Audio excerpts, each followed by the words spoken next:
Vous les abonnés de Kids Matin, c'est encore moi. Prêt pour apprendre de nouvelles techniques? Sylvie, qu'est-ce qu'on dessine aujourd'hui? Aujourd'hui, je vais t'apprendre à dessiner une perspective.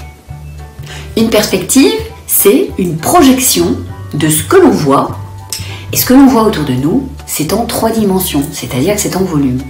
Et en fait, on le projette comme un projectionniste de cinéma dans une salle. On le projette sur une feuille de papier sur lequel on dessine et qui est en 2D. Elle est toute plate. Alors, tu sais quoi? Aujourd'hui, tu montes dans ta chambre et tu vas chercher des Lego parce qu'on va dessiner à partir des Lego et on va faire une petite construction, on va faire une petite maison. Aujourd'hui, tu deviens un architecte.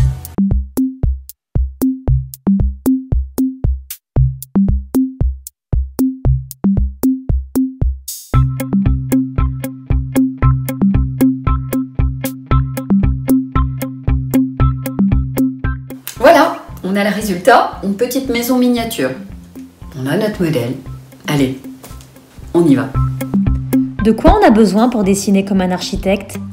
Alors, je vais vous présenter un petit outil que je vous ai fait, mais que vous pouvez faire vous aussi. Vous prenez 2 petits bouts de carton rectangulaire et une petite attache parisienne. 2 petits trous. Et en fait, ça permet de faire coulisser et de créer un petit axe. Ce petit outil, ça permet aussi de mesurer les angles. Et quand on va dessiner la perspective, ça va vous aider.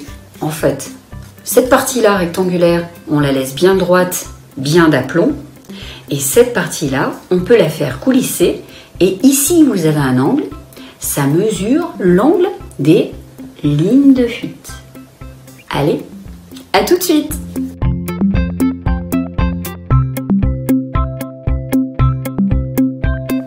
Alors, tout ce qui est dans la nature, ce sont des formes géométriques. Ici, on a une base, c'est un carré. En volume, on appelle ça un cube. On commence par la ligne verticale, qui est ici.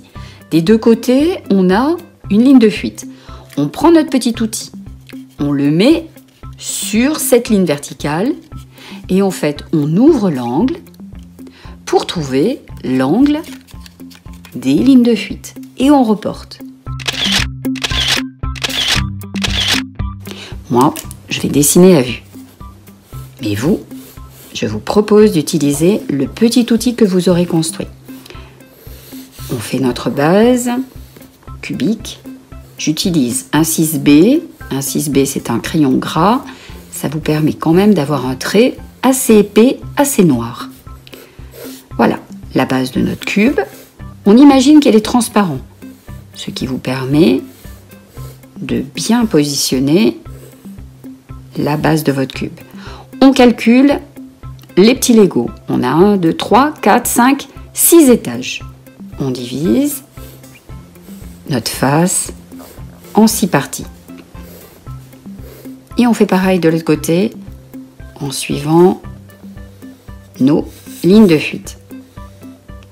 Là, on dit parallèles, les unes aux autres. Alors, ce qui est formidable dans les Lego, c'est que là, on a fait ce qu'on appelle des joints décalés, ce qui permet d'avoir une structure extrêmement solide. Et on va reproduire les petits joints qui sont là.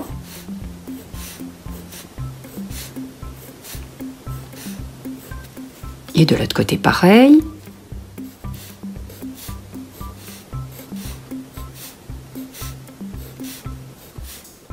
Voilà, on a notre base ici qui est faite. On va rajouter, cerise sur le gâteau, la toiture. Alors notre toiture, ici, ça forme un triangle. On divise en 2 nos 2 faces et on fait notre triangle. Ici, on a ce qu'on appelle un pan coupé. Alors vous me direz ici, on n'a pas tout à fait la toiture bien pointue comme un chapeau. Eh bien, on va enlever un petit morceau et faire la partie qui est plate ici, divisée en 2. Là-dessus, on va rajouter nos 3 étages de toiture.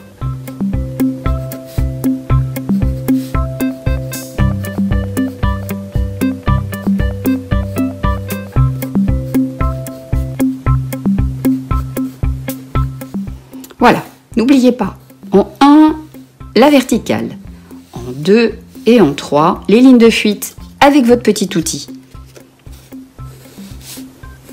Le petit outil qui est ici, je vais vous faire un petit dessin, ça va vous aider. Notre attache parisienne, elle est là. Là, ça vous permet de calculer un angle. Et l'angle, en fait, il est là. Il est là des deux côtés. Voilà.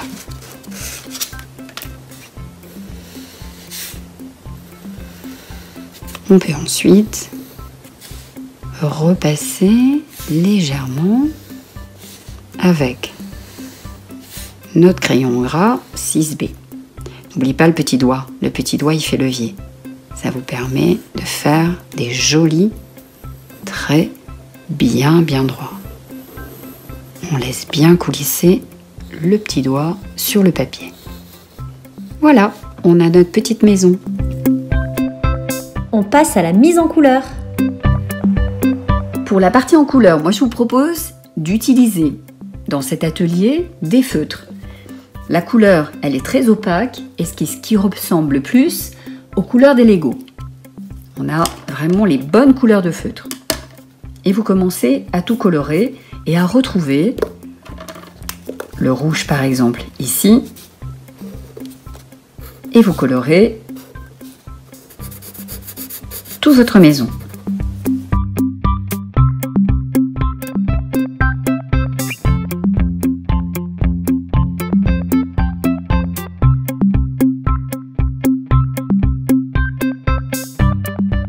On termine la mise en couleur que l'on a fait avec les feutres. Si vous manque des feutres de couleur, vous pouvez toujours ajouter du crayon de couleur. Et surtout, n'oublions pas, comme pour la figurine, on va faire une base solide sur laquelle la maison elle est posée. Donc une petite ombre, ce qu'on appelle une ombre portée. Et on peut croiser nos traits de crayon pour vraiment lui donner une stabilité, une solidité.